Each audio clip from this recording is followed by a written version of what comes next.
कहानी की शुरुआत में हम देखते हैं कि दो लोग जंगल से कहीं जा रहे होते हैं और तभी एक मॉन्स्टर उनके ऊपर हमला कर देता है। लेकिन यहाँ पे एक लड़का आ जाता है इनकी जान बचाने के लिए और वो उस मॉन्स्टर को मार गिराता है। फिर ये लोग पूछते हैं कि तुम्हारा नाम क्या है। ये लड़का बताता है कि मेरा नाम है तात्सुमी और मैं एक वॉरियर हूँ। यही कारण है कि मुझे इंपीरियल कैपिटल जाना है ताकि मैं उनकी आर्मी को ज्वाइन कर सकूँ। लेकिन यहाँ पे ये दोनों मना करते हैं तात्सुमी को और बोलते हैं कि तुम्हें कैपिटल की तरफ नहीं जाना चाहिए क्योंकि वहाँ पे बहुत सारे शैतान हैं। और यहाँ पे शैतान का मतलब ये है कि वहाँ पे काफी सारे ऐसे इंसान हैं जो कि इंसानों को ही मारते हैं सिर्फ अपने फायदे के लिए। तात्सुमी बोलता है कि आप लोगों का शुक्रिया ये बताने के लिए और मैं इस बात का ध्यान रखूंगा। और इतना बोलने के बाद वो कैपिटल की तरफ चला जाता है। अब यहाँ कैपिटल में आ जाने के बाद तात्सुमी देखता है कि कैपिटल बहुत ही बड़ा है, जितना उसने इमेजिन किया था उससे ज्यादा ही बड़ा है। फिर यहाँ पे हम देखते हैं कि वो चला जाता है गवर्नमेंट ऑफिस में और वहाँ जाकर के बोलता है कि मेरे को आर्मी में शामिल होना है। और यहाँ पे एक आदमी उसे एक फॉर्म देता है और बोलने लगता है कि तुम्हें इस फॉर्म को भरना होगा और तुम्हारी जो रैंक होगी वो सबसे कम होगी और तुम्हें वो काम करने पड़ेंगे जो बाकी लोग नॉर्मली करते हैं, यानी कि बैग उठाना या फिर छोटे मोटे काम। लेकिन यहाँ पे तात्सुमी ये काम करने से मना कर देता है। बोलता है कि मैं एक वॉरियर हूँ, इसलिए मैं चाहता हूँ कि आप मेरे को एक बड़ी पोस्ट दें, मैं अच्छा लड़ सकता हूँ, तो मैं छोटे मोटे काम नहीं करने वाला। और इतना सुन लेने के बाद ये आदमी तुरंत ही तात्सुमी को वहाँ से बाहर फेंक देता है। फिर बाहर आ जाने के बाद तात्सुमी टकराता है एक लड़की से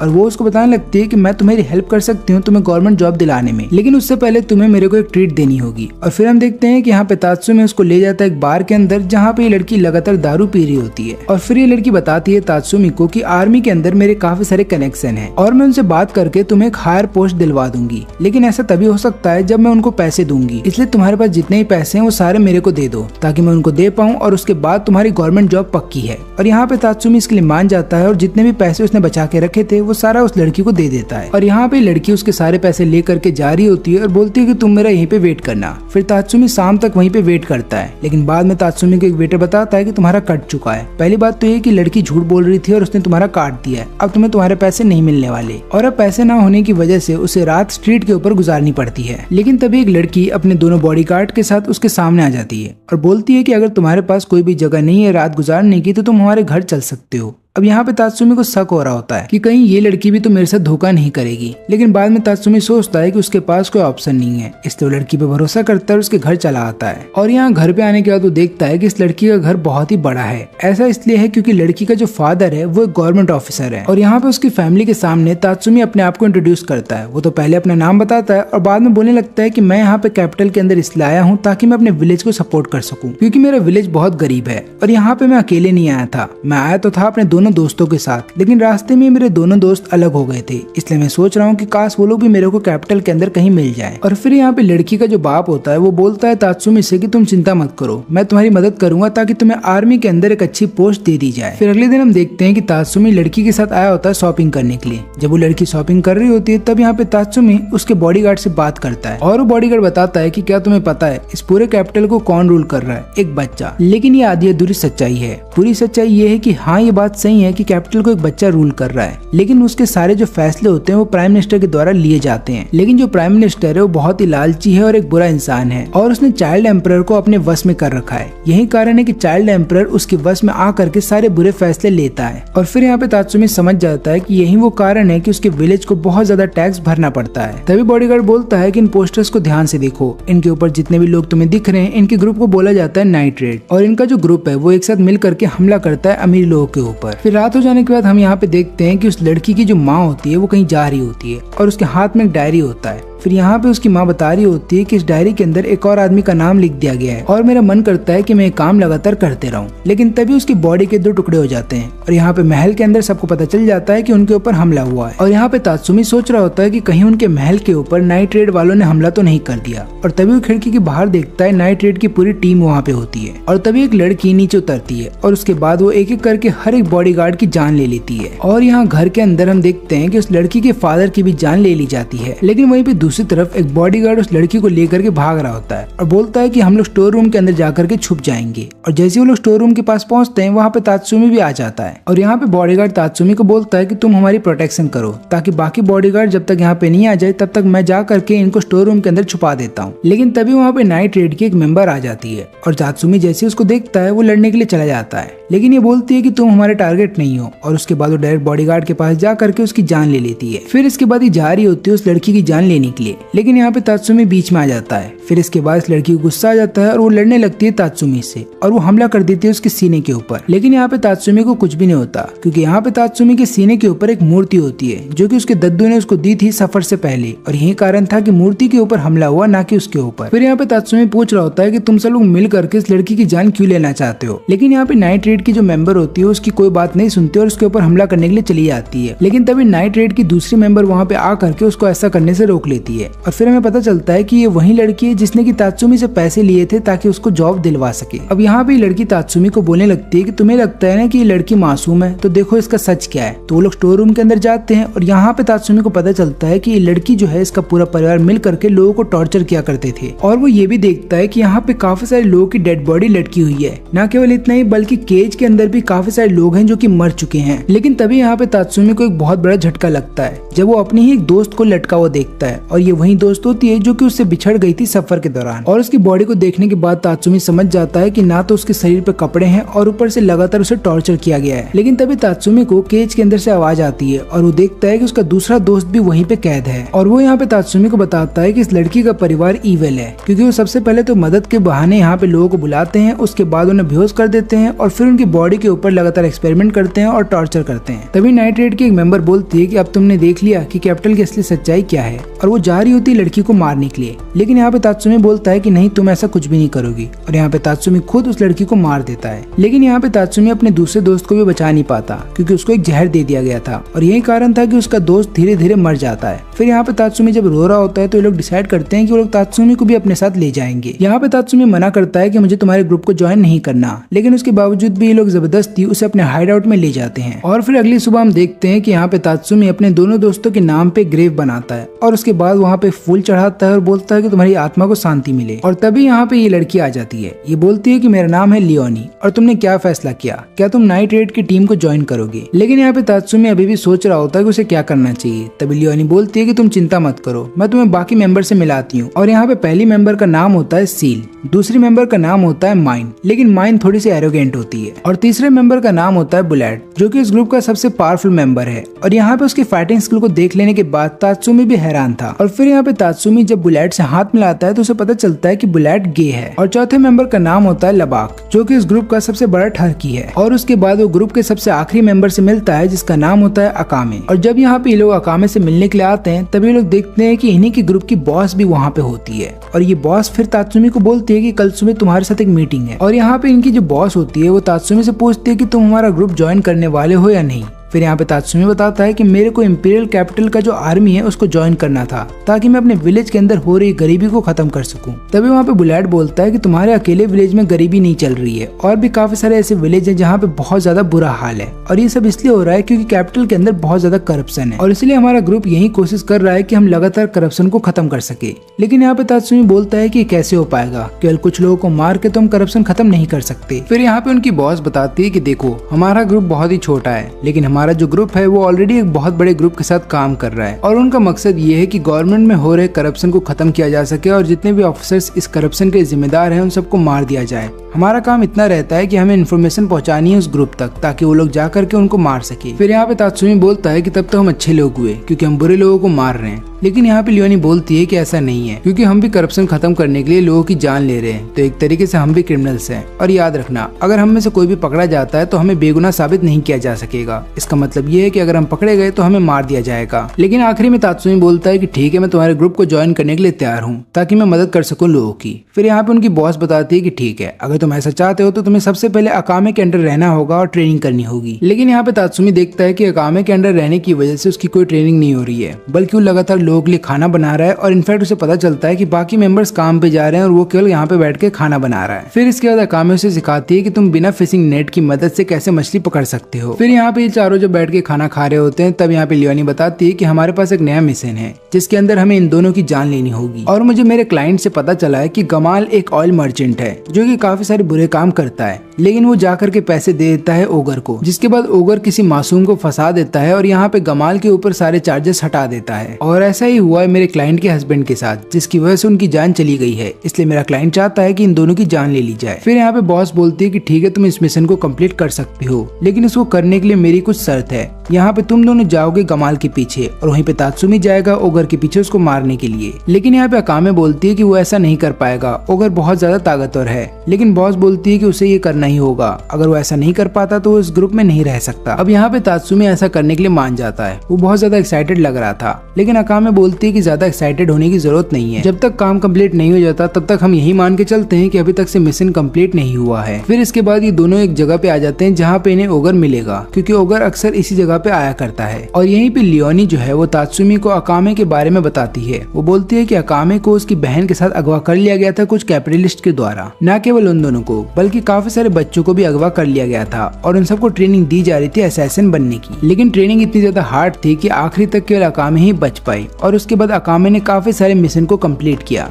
लेकिन फिर अकामे को पता चला कैपिटल की असली सच्चाई और उसी समय वो मिली थी बॉस से, जिसके बाद उसने कैपिटल का साथ छोड़ दिया और फिर मिलकर के एक टीम बनाई। और इधर पे जब ऑयल मर्चेंट अकेला होता है तभी ये दोनों उसके ऊपर हमला करके उसकी जान ले लेते हैं। और यहाँ पे ओगर कहीं जा रहा होता है तभी उसके पीछे तात्सुमी आता है। वो बोलता है कि मुझे तुमसे कुछ काम है और मैं तुम्हें इसके बदले कुछ अच्छे पैसे दे सकता हूँ। अब ये बात सुनने के बाद ओगर बोलता है कि ठीक है, तुम बताओ मुझे क्या काम करना होगा। लेकिन यहाँ पे तात्सुमी बोलता है कि कहीं सुनसान जगह पे चलते हैं ताकि हमारी बात कोई सुन ना सके। फिर यहाँ पे तात्सुमी एक्टिंग करने लगता है और बोलता है कि मेरे को मिलिट्री में शामिल होना है। लेकिन यहाँ पे ओगर बोलता है कि मैं इसमें तुम्हारी मदद नहीं कर पाऊंगा, मैं ऐसा कुछ भी नहीं कर सकता जिसकी मदद से तुम मिलिट्री में भर्ती हो जाओ। और इतना बोलने के बाद ओगर वहाँ से जाने लगता है। लेकिन यहाँ पे ओगर को पता चल जाता है कि उसे फंसाया जा रहा है, इसलिए वो अपनी स्वॉर्ड निकालने वाला था हमला करने के लिए। लेकिन उससे पहले तात्सुमी उस पर हमला कर देता है और यहाँ पे तात्सुमी को ऐसा लगता है कि ओगर मर चुका है, लेकिन ऐसा होता नहीं। जैसे वो पीछे मुड़ता है वो देखता है कि ओगर ने उसके ऊपर हमला कर दिया है और यहाँ पे ओगर समझ जाता है कि तात्सुमी नाइट रेडर्स के साथ मिल करके काम कर रहा है। फिर यहाँ पे ओगर बोलता है कि मुझे पता है तुम्हें किसने हायर किया होगा, जरूर उसी लड़की ने जिसके हस्बैंड को मैंने सजा दिलाई है। लेकिन चिंता मत करो, तुम्हें मारने के बाद मैं उसको भी मार दूंगा। और ये सुन के तात्सुमी को बहुत गुस्सा आता है। वो तुरंत ही हमला कर देता है ओगर के ऊपर और उसके दोनों हाथ काट देता है। अब यहाँ पे ओगर को कुछ भी समझ में आता उससे पहले तात्सुमी उसके ऊपर हमला करके उसकी जान ले लेता है। फिर इसके बाद जब ये लोग हेडक्वार्टर में वापस आते हैं तो यहाँ पे तात्सुमी बहुत ज्यादा खुश होता है क्योंकि उसने अपना पहला मिशन कंप्लीट कर लिया है। लेकिन यहाँ पे अकामे उसके कपड़े उतार कर देख रही होती है कि कहीं उसको चोट तो नहीं लगी। फिर अकामे बताती है कि मुझे तुम्हारी फिक्र थी। लेकिन फिर बॉस बोलती है कि ये सब छोड़ो, अब तात्सुमी की अगली ट्रेनिंग होगी माइन के साथ। लेकिन इससे पहले तात्सुमी अगले दिन अपनी प्रैक्टिस कर पाता है या फिर अपनी ट्रेनिंग कर पाता, उससे पहले उसे पता चलता है कि उसके हेडक्वार्टर के पास काफी सारे लोग आ रहे हैं और यहाँ पे वो लोग देखने जा रहे होते हैं कि ये लोग हैं कौन, क्या ये लोग मदद मांगने आए हैं या फिर इनके हेडक्वार्टर पे हमला करने के लिए आए हैं। फिर जब ये लोग रास्ते में जा रहे होते हैं तभी ब्लैक यहाँ पे तात्सुमी से बोलता है कि क्या तुम्हें कुछ अच्छा चीज देखना है, और यहाँ पे तात्सुमी बोलता है कि हाँ। फिर इसके बाद हम देखते हैं कि यहाँ पे ब्लैक चिल्लाता है इनकर्सिया, और इतना बोलने के बाद वो अपने आप को ट्रांसफॉर्म कर लेता है। और यहाँ पे ब्लैक बताता है कि इस ट्रांसफॉर्मेशन का नाम है इंपीरियल रेलिक, और अब मैं तुम्हें दिखाता हूँ कि इसकी खासियत क्या है।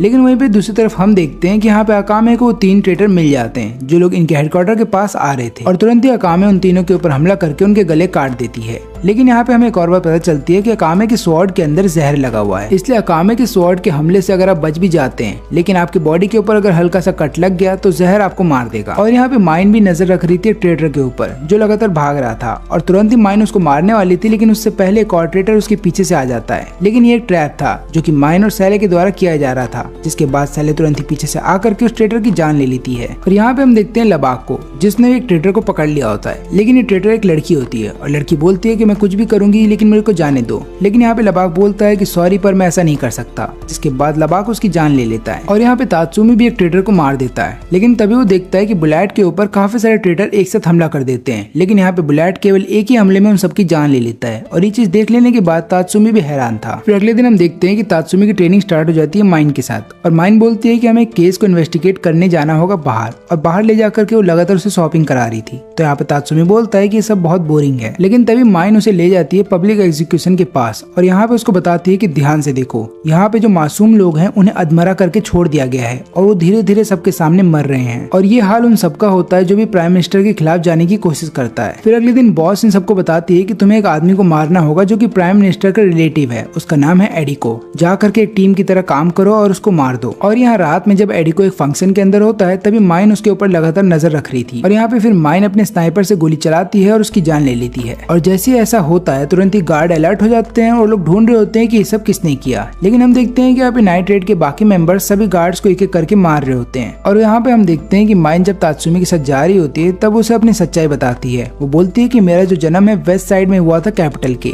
लेकिन कैपिटल के ज्यादातर लोग वेस्ट साइड के लोगों को पसंद नहीं करते हैं। उन्हें ऐसा मानते हैं कि वो आउटसाइडर हैं और इसलिए वहाँ के लोग जब कैपिटल के अंदर आते हैं और उनके बारे में जब सबको पता चल जाता है तो कैपिटल के लोग उनको बहुत बुरी तरह से ट्रीट करते हैं। और इसलिए मैंने नाइट रेड की टीम को ज्वाइन किया ताकि मैं एक ऐसा कैपिटल बना सकूं जहाँ पे हर किसी को इक्वली ट्रीट किया जाता हो। अब ये लोग जा रहे होते हैं अपने बाकी मेंबर से मिलने के लिए, लेकिन तभी हम देखते हैं कि गार्ड का जो लीडर होता है वो उनके ऊपर हमला कर देता है और वो तात्सुमी पे हमला करके उसे दूर कर देता है माइन से और बाद में बोलता है कि मेरे को माइन की जान लेनी है। अब यहाँ पे माइन लगातार गोलियों से हमला कर रही होती है, लेकिन ऐसा लगता है कि उसकी गोलियों का कोई असर नहीं हो रहा लीडर के ऊपर और लीडर लगातार उसके पास आ रहा होता है। लेकिन तभी तात्सुमी उसके ऊपर हमला करके उसे पकड़ लेता है और बाद में माइन को बोलता है निशाना लगाने के लिए और फिर यहाँ पे माइन निशाना लगाती है और उस लीडर की जान ले लेती है। फिर बाद में माइन बोलती है कि तुम्हारा शुक्रिया। और फिर अगले दिन से हम देखते हैं कि तात्सुमी अपनी ट्रेनिंग और भी ज्यादा हार्ड कर देता है। वो बड़े बड़े स्वॉर्ड के साथ ट्रेनिंग कर रहा होता है और यहाँ पे बुलेट भी उसकी मदद कर रहा होता है। लेकिन फिर एक रात बॉस इन सबको बुलाती है और बाद में बोलती है कि तुम्हारा जो अगला मिशन है वो ये होगा कि तुम्हें एक सीरियल किलर की जान लेनी है, एक ऐसा किलर जो कि लोगों को मारता है केवल अपने मजे के लिए। तभी यहाँ पे सब लोग बोलते हैं कि जरूर जैंग होगा, एक ऐसा एग्जीक्यूशनर जो कि पागल हो गया था और लगातार लोगों की जान ले रहा था। फिर यहाँ पे बॉस बोलती है कि अगर वो जैंग है तो अपना ध्यान रखना। फिर रात हो जाने के बाद ये लोग पेट्रोलिंग कर रहे होते हैं और सिटी के कई सारे कोनों में ढूंढ रहे होते हैं जैंग को और हम यहाँ पे देखते हैं कि तात्सुमी अकामे के साथ होता है। फिर तभी तात्सुमी बोलता है कि मेरे को भूख लगी है और जब दोनों बैठ के खाना खा रहे होते हैं तभी यहाँ पे तात्सुमी बोलता है कि मुझे वॉशरूम जाना है। और यहाँ एक कोने में जब तात्सुमी हल्का हो रहा होता है तभी वो अपने सामने अपनी एक दोस्त को देखता है जो कि ऑलरेडी मर चुकी है। लेकिन यहाँ पे तात्सुमी लगातार अपनी दोस्त को आवाज देता है लेकिन वो रुकती नहीं। फिर वो दोनों एक जगह पे आके रुक जाते हैं और यहाँ पे तात्सुमी अपने दोस्त को गले लगाता है, लेकिन तुरंत ही वो देखता है कि उसकी दोस्त नहीं बल्कि वो जैक है और यहाँ पे वो अलग हो जाता है। फिर यहाँ पे जैक बताता है कि मेरे पास भी एक इंपीरियल रेलिक है और इसकी मदद से मैं देख लेता हूँ कि सामने वाला क्या सोच रहा है और फिर बाद में मैं उसकी सोच की मदद से उसे फंसाता हूँ और बाद में उसकी जान ले लेता हूँ। अब यहाँ पे तात्सुमी तुरंत ही जैंग के ऊपर हमला कर देता है, लेकिन इसका कोई फायदा नहीं होता क्योंकि यहाँ पे जैंग लगातार उसके हर एक हमले से बच जाता है। और फिर इसके बाद जब जैंग हमला करता है तात्सुमी के ऊपर तो वो तात्सुमी के हाथ पे हमला करता है और उसके बाद वो ये कोशिश करता है कि लगातार वो उसके जॉइंट्स पे हमला करते रहे। ऐसा करने की वजह से होता ही है कि तात्सुमी अपने स्वॉर्ड को उठा तक नहीं पाता और तभी मौका मिलते जैंग तुरंत उस पर हमला करने के लिए चला जाता है ताकि वो तात्सुमी की जान ले सके। लेकिन एन वक्त पे वहाँ पे अकामे आ जाती है। अब यहाँ पे अकामे लगातार जैंग के ऊपर हमला कर रही होती है, लेकिन इससे जैंग को ज्यादा फर्क नहीं पड़ता।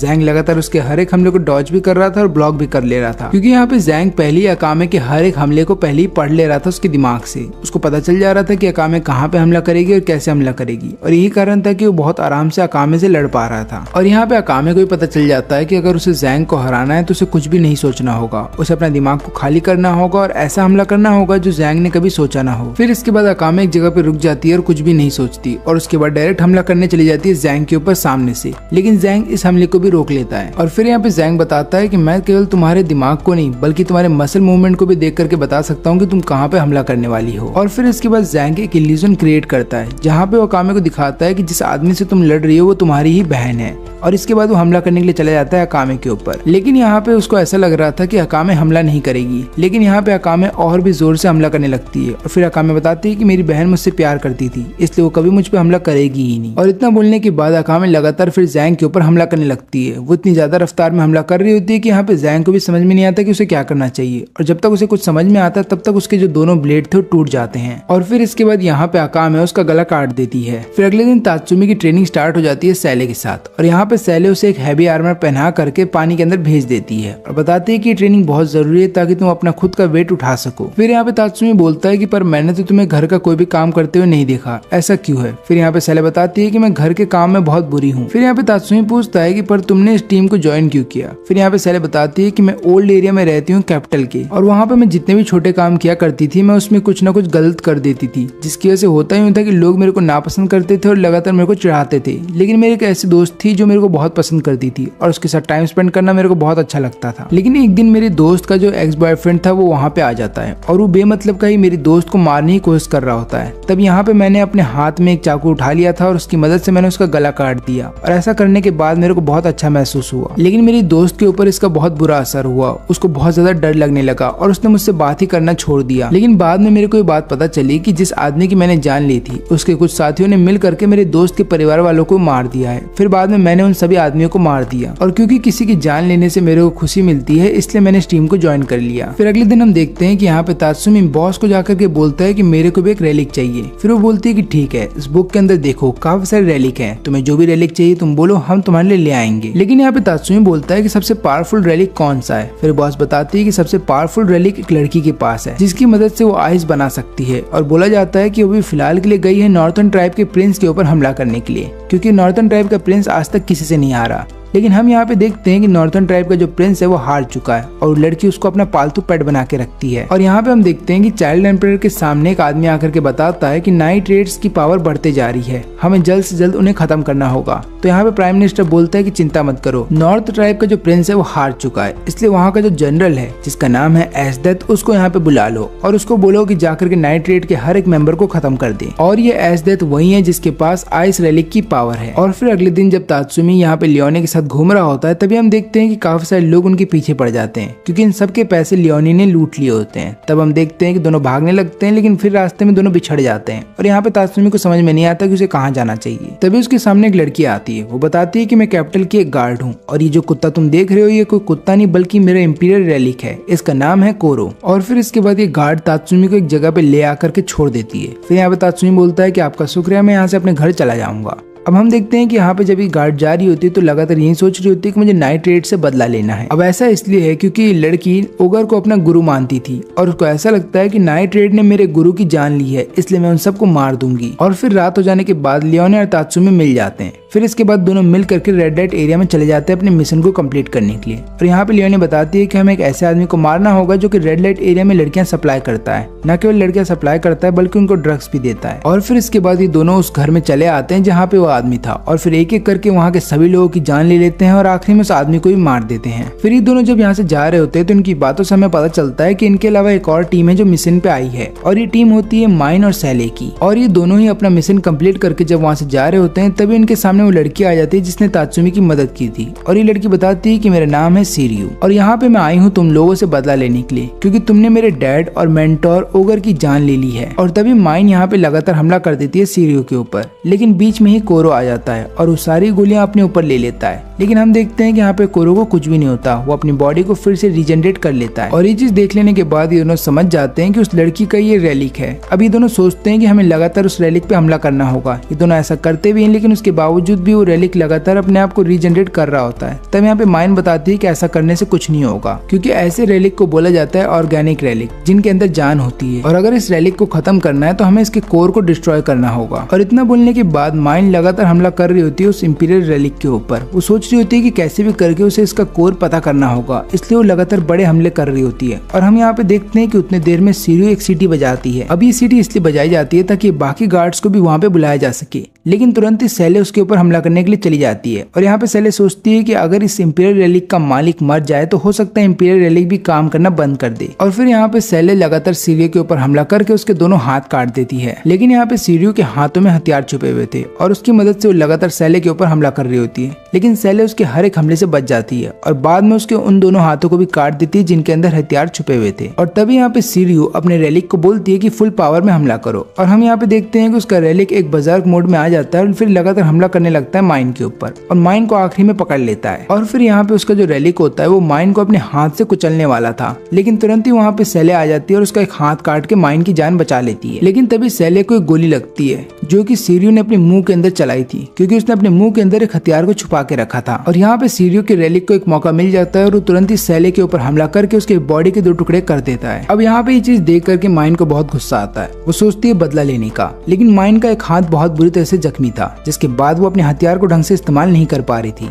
और उतने देर में वहाँ पे काफी सारे गार्ड्स भी आ जाते हैं, लेकिन यहाँ पे सैले अभी जिंदा थी। वो तुरंत ही अपने हथियार के अंदर से एक रोशनी निकालती है और फिर उसके बाद माइन को बोलती है कि तुम्हें यहाँ से भागना होगा। और माइन वहाँ से भाग जाती है और तभी सीरियू फिर अपने रेलिक को बोलती है कि सैले की जान ले लो। और उसका जो रेलिक होता है वो सैले की पूरी बॉडी को खा जाता है। और यहाँ पे नाइट रेड के हर एक मेंबर को जब सैले के बारे में पता चलता है तो उन्हें बहुत बड़ा झटका लगता है। इसके अलावा तात्सुमी को बहुत गुस्सा आ रहा होता है और बोलता है कि हमें बदला लेना होगा। लेकिन तभी बुलेट उसे एक पंच मारता है और बोलता है कि होश में आओ, हम सबको ये बात अच्छे से से पता है कि हम जिस भी मिशन में जाते हैं उसके अंदर हमारी जान जाने का खतरा है, इसलिए अभी के लिए हमें शांत रहना होगा और ये सोचना होगा कि हम ऐसा क्या करें कि अगले मिशन में ऐसा कुछ भी ना हो। लेकिन यहाँ पे माइन अपना मन बना लेती है कि वो उन दोनों से बदला लेके रहेगी और यहाँ पे हम देखते हैं कि एसडेथ भी पहुंच जाती है कैपिटल के अंदर। वो जाकर के सीधा चाइल्ड एम्परर से मिलती है और उसको सारी बात बताती है कि मैंने नॉर्थर्न ट्राइब को जीत लिया है। फिर एम्परर बोलता है बहुत अच्छी बात है, लेकिन अब अगला तुम्हारा काम होगा कि तुम्हें नाइट रेड को खत्म करना है। और यहाँ पे हम देखते हैं कि अगले दिन से तात्सुमी बहुत ज्यादा प्रैक्टिस करने लगता है। वो लगातार प्रैक्टिस कर रहा होता है ताकि अपने आप को ताकतवर बना सके। लेकिन तभी बुलेट बीच में आकर के अचानक से तात्सुमी के ऊपर हमला कर देता है और उसे पंच मार करके बोलने लगता है कि देखो, असली लड़ाई में तुम्हारे आसपास काफी सारे लोग होंगे, इसलिए तुम्हें उनके ऊपर भी ध्यान रखना होगा, कहीं वो अचानक से हमला ना कर दें। फिर इसके बाद हम कुछ लोगों को देखते हैं जिन्हें देख करके ऐसा लग रहा था कि वो लोग किसी रॉयल फैमिली से बिलोंग करते हैं और यहाँ पे लोग आपस में बात कर रहे होते हैं कि कैपिटल कितना बुरा है। तभी उनके सामने 3 लोग आ जाते हैं और वो एक एक करके सबकी जान ले लेते हैं और इन तीनों को बोला जाता है 3 बीस्ट,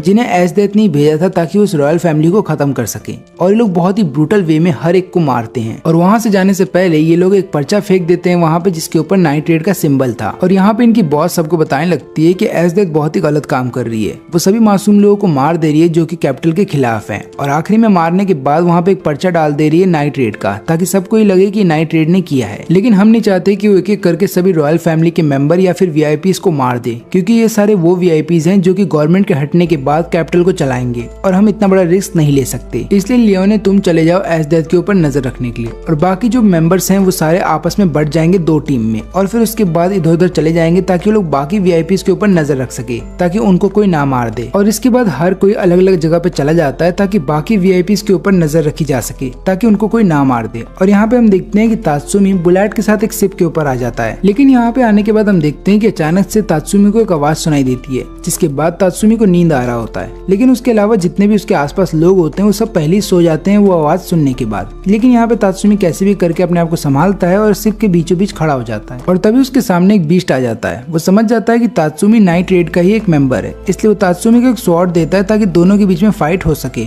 लेकिन यहाँ पे तात्सुमी को नहीं पता कि उसके अपोनेंट के पास एक रिलीम है और उसके अपोनेंट के पास जो इंपीरियल रिलीम है वो बेसिकली उसका वेपन है, जिसकी मदद से वो लगातार यहाँ पे तात्सुमी के ऊपर हमला कर रहा होता है और तात्सुमी उसका मुकाबला नहीं कर पाता। लेकिन यहाँ पे ये बीस्ट अपने वेपन को 2 पार्ट में डिवाइड करता है और एक पार्ट सीधा फेंकता है तात्सुमी की तरफ। और यहाँ पे तात्सुमी को ऐसा लगता है कि उसके पास अच्छा मौका है इस आदमी को हराने का, इसलिए वो तुरंत ही उसके हमले से बचता हुआ उसकी तरफ जा रहा होता है। लेकिन बीच में ही बुलेट आ जाता है और वो तात्सुमी को एक पंच मारता है और बोलता है कि तुम गधे हो, तुम अभी उसकी चाल में फंसने वाले थे। और इतना बोलने के बाद बुलेट यहाँ पे ट्रांसफॉर्म हो जाता है अपने रिलीम के अंदर। फिर उसके बाद वो इस बीस्ट से अकेले लड़ने वाला था, लेकिन तुरंत ही 2 और बीस्ट उसके पीछे से आकर के उस पर हमला करने वाले थे। लेकिन यहाँ पे बुलेट तुरंत ही दोनों बीस्ट के ऊपर हमला करके उन्हें दूर फेंक देता है और बुलेट की रफ्तार इतनी ज्यादा तेज थी कि दोनों बीस्ट उसको देख ही नहीं पाते। और फिर इसके बाद वो चला जाता है तीसरे बीस्ट को मारने के लिए और उसकी बॉडी को 2 टुकड़ों में काट देता है। और ये चीज देखने के बाद तात्सुमी भी हैरान था। फिर हम देखते हैं यहाँ पे बुलेट के पास्ट को, तो हमें पता चलता है कि एक्चुअली में बुलेट जिस जनरल के अंदर काम किया करता था उसे सजा दी जा रही थी कैपिटल के द्वारा। अब यहाँ पे जनरल को यकीन था कि कोर्ट में उसकी बात सुनी जाएगी और उसको दोषी करार नहीं दिया जाएगा,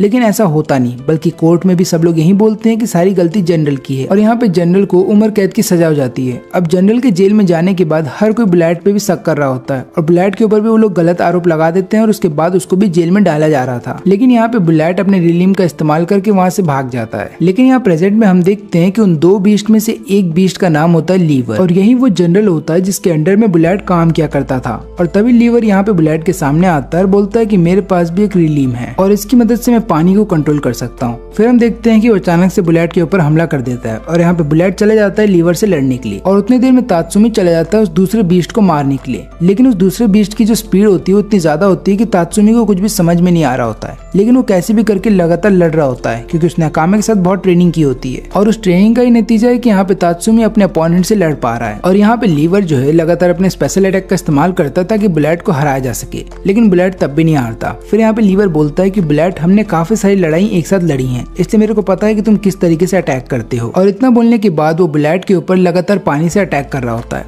अब इतना सारा पानी का अटैक होने की वजह से यहाँ पे बुलेट का जो रिलीम होता है वो बहुत ज्यादा डैमेज हो जाता है, जिसके बाद हम देखते हैं कि थोड़ी देर के बाद बुलेट का रिलीम अपने आप गायब हो जाता है। अब यहाँ पे बुलेट देखता है कि तात्सुमी भी बहुत ज्यादा थक चुका है और वो लोग सोच रहे होते हैं कि अब उन्हें क्या करना चाहिए। तभी यहाँ पे लीवर आता है और बताता है कि अब तुम्हें हार मान लेनी चाहिए क्योंकि तुम अपने रिलीम का इस्तेमाल नहीं कर सकते। और फिर यहाँ पे ब्लैड बोलता है कि यही बात मैं तुम्हारे लिए भी बोल सकता हूँ क्योंकि लगातार स्पेशल मूव का इस्तेमाल करने की वजह से तुम भी बहुत ज्यादा थक गए हो और तुम्हें अंदरूनी चोट बहुत ज्यादा आई है। इसका मतलब ये है कि तुम भी अपने रिलीम का इस्तेमाल नहीं कर पाओगे। और फिर यहाँ पे दोनों डिसाइड करते हैं कि दोनों के हाथ में एक स्वॉर्ड होगी और उसी की मदद से अब दोनों एक दूसरे से लड़ेंगे।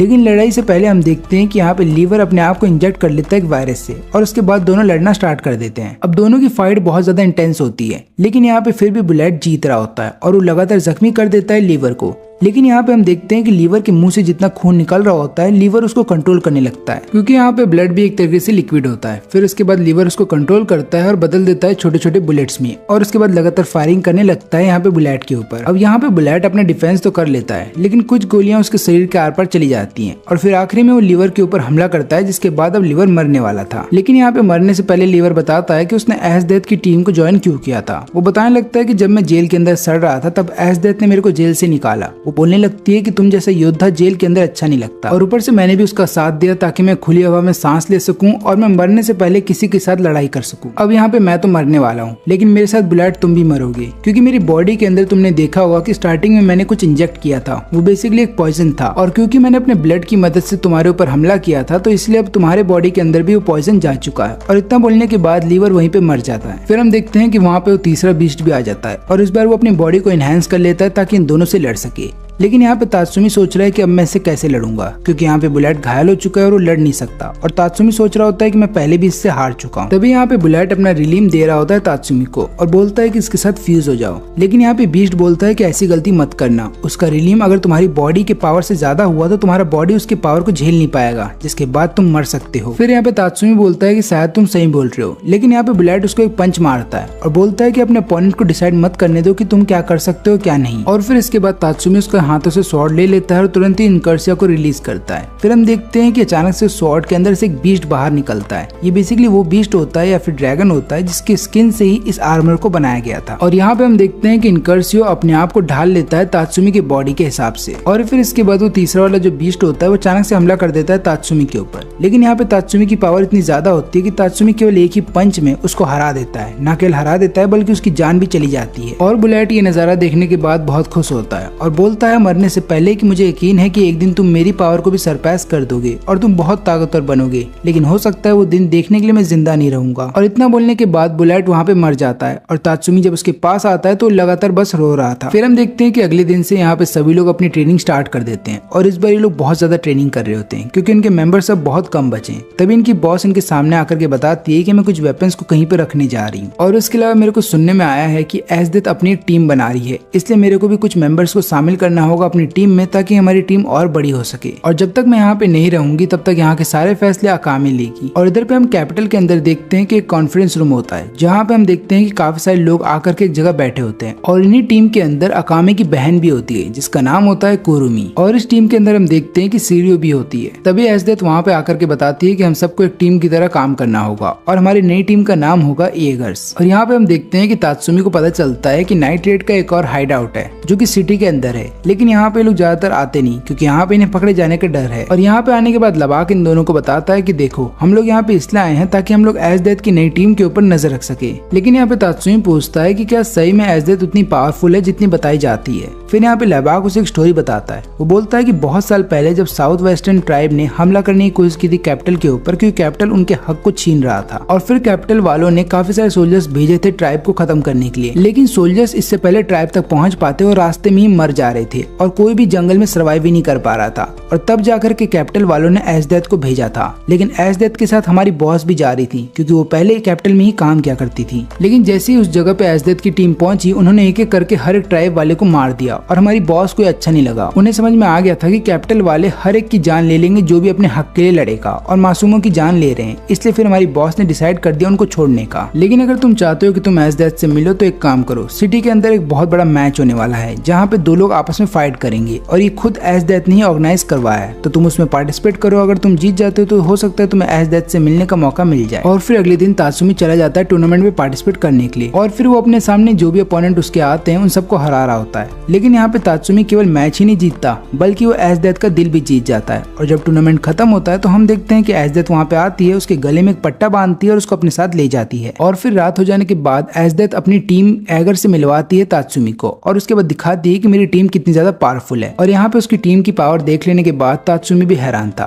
फिर रात हो जाने के बाद हम देखते हैं कि यहाँ पे एज डेथ अलग ही अवतार में होती है और ऊपर से वो कुछ करना चाहती थी यहाँ पे तात्सुमी के साथ। लेकिन तभी तात्सुमी बोलता है कि मैं नाइट रेड का एक मेंबर हूँ और मैं चाहता हूँ कि तुम भी मेरे साथ चलो ताकि हम लोग बदल सके कैपिटल के आने वाले फ्यूचर को। लेकिन यहाँ पे एज डेथ उसे एक थप्पड़ मारती है और बोलती है कि देखो नेचर का ये रूल है, जो भी ताकतवर है वो हमेशा रूल करेगा और जो कमजोर है वो उसको सर्व करने का काम करते हैं। लेकिन यहाँ पे तात्सुमी बोलता है कि इसका मतलब ये तो नहीं कि आप कमजोरों का फायदा उठाओगे। और इतना बोलने के बाद वो वहाँ से जाने लगता है। लेकिन तुरंत ही एज डेथ बोलती है कि अगर तुम यहाँ से जाओगे तो तुम्हें मार दिया जाएगा। और फिर तात्सुमी रुक जाता है। फिर अगले दिन हम देखते हैं कि सब लोग हंटिंग पे जा रहे होते हैं और यहाँ पे एज डेथ बोलती है कि तात्सुमी भी हमारे साथ आएगा। और यहाँ पे हम देखते हैं कि तात्सुमी को वेव के साथ भेज दिया जाता है हंटिंग के ऊपर। लेकिन तुरंत ही उनके ऊपर काफी सारे मॉन्स्टर हमला कर देते हैं और इस बात का फायदा उठा करके तुरंत ही तात्सुमी वहाँ से भागने लगता है। और रास्ते में वो अपने इनकर्सियों का इस्तेमाल करता है और अपना हुलिया बदल लेता है। लेकिन यहाँ पे हम देखते हैं वेव को, जिसको पता चलता है कि तात्सुमी भाग गया और वो सोच रहा होता है कि अगर वो बिना तात्सुमी के वापस गया अपने बेस के ऊपर तो एज डेथ उसे मार देगी। और फिर वो अपने रिलीम का इस्तेमाल करता है जिसका नाम होता है ग्रैंड चैरियोट। और यहाँ पे वो तात्सुमी को ढूंढ भी लेता है। लेकिन क्योंकि तात्सुमी ने अपना रूप बदल लिया था, जिसके बाद उसको ऐसा लगता है कि तात्सुमी नहीं बल्कि नाइट रेड का एक मेंबर है और वो तुरंत ही उस पर हमला करने लगता है। लेकिन यहाँ पे तात्सुमी का मेन मोटिव होता है किसी तरीके से यहाँ से भागने का, इसलिए वो ज्यादा लड़ता नहीं और कैसे भी चकमा दे देता है वेव को और वहाँ से भाग जाता है। लेकिन इस चक्कर में उसको काफी ज्यादा डैमेज झेलना पड़ता है, जिसके बाद वो एक जगह पे जाकर के बेहोश हो जाता है। और तभी वहाँ पे अकामे और लबाक आते हैं और उसको लेके वहाँ से चले जाते हैं। और यहाँ पे हम देखते हैं कि वेव को सजा दी जा रही होती है। फिर यहाँ पे एज डेथ बताती है कि कैसे भी करके तात्सुमी को ढूंढो और मेरे पास लेकर आओ। अगर तुम इसे जिंदा ले आ पाते हो तो ठीक है, नहीं तो उसे मार देना। लेकिन दूसरी तरफ एज डेथ अपने मन में ये बात भी सोच रही होती है कि उनमें से कोई भी तात्सुमी को नहीं मार पाएगा। तात्सुमी बहुत ज्यादा स्ट्रॉन्ग है। और यहाँ पे हम देखते हैं तात्सुमी को, जो कि एगर टीम के बारे में अपनी पूरी टीम को बता देता है और बताता है कि वो लोग कितने ज्यादा स्ट्रॉन्ग हो चुके हैं। और यहाँ पे हम देखते हैं कि एगर टीम का ही एक मेंबर जिसका नाम है डॉक्टर स्टाइलिश, वो अपने कुछ एडवांस सोल्जर्स के साथ मिल करके यहाँ पे आता है और उनके हाइड आउट के बारे में पता लगा लेता है। लेकिन यहाँ पे ये लोग दारू पी करके टून हो जाते हैं क्योंकि इन्हें खुशी होती है कि तात्सुमी वापस आ गया। और जब लियोने बाहर आती है पानी पीने के लिए, तभी एक सोल्जर उसके ऊपर हमला कर देता है। और उसके बाद डॉक्टर स्टाइलिश अपने सभी सोल्जर्स को बोलता है एक साथ हमला करने के लिए। और ऐसा होने के बाद हम देखते हैं यहाँ पे लबाक की नींद खुल जाती है। फिर लबाक देखता है कि लगातार उसके ट्रैप में कोई ना कोई फंस रहा है और उसको ये बात भी समझ में आ जाती है कि अपोनेंट चारों तरफ से हमला कर रहे हैं। और तभी लबाक देखता है कि उसके सामने काफी सारे अपोनेंट एक साथ उस पर हमला करने के लिए आ रहे हैं। और यहाँ पे लबाक अपनी जान बचा के भाग रहा होता है। तभी अकामे वहाँ पे आकर के सबको एक ही बार में मार देती है। लेकिन तभी वहाँ पे एक आदमी आता है जिसको डॉक्टर ने भेजा होता है और ये आदमी बोलता है कि मुझे अकामे से लड़ना है और वो फिर अकामे से फाइट स्टार्ट कर देता है। और यहाँ पे तात्सुमी भी उठ जाता है और बाद में अपने इनकर्सियों में आकर के लगातार हर एक सोल्जर को मार रहा होता है। लेकिन तभी उसके सामने एक ऐसा आदमी आता है जिसके पास एक ऐसा वेपन होता है जो कि तात्सुमी को चाहिए था और ये वेपन होता है सैली का। अब यहाँ पे तात्सुमी लगातार इस आदमी से लड़ रहा होता है लेकिन घायल हो जाता है। ऐसा इसलिए होता है क्योंकि सैले का जो वेपन होता है वो किसी भी चीज को काट सकता है। लेकिन तभी वहाँ पे माइन आकर के बोलने लगती है कि तुम इस वेपन के काबिल नहीं हो और ये आदमी तुरंत ही चला जाता है माइन के ऊपर हमला करने के लिए। लेकिन यहाँ पे माइन अपने वेपन से इतना बड़ा ब्लास्ट करती है कि वो आदमी भाप बन जाता है और उसके बाद उसका जो वेपन है वो वहीं पे रह जाता है। और तभी इनकी बॉस भी वहाँ पे आ जाती है और वो अपने साथ 2 नए लोगों को लेकर के आती है जो कि उनकी टीम को ज्वाइन करेंगे। और हम देखते हैं कि यहाँ पे ये आदमी माइन और तात्सुमी के ऊपर हमला करने वाला होता है पीछे से, जिसने कि लियोने के ऊपर हमला किया था। लेकिन जैसे वो ऐसा करने वाला था तुरंत ही वहाँ पे लियोने आती है और उसको पीट देती है। और यहाँ पे हम देखते हैं कि अकामे जिस अपोनेंट से लड़ रही होती है वो उसके ऊपर लगातार कट लगाती है,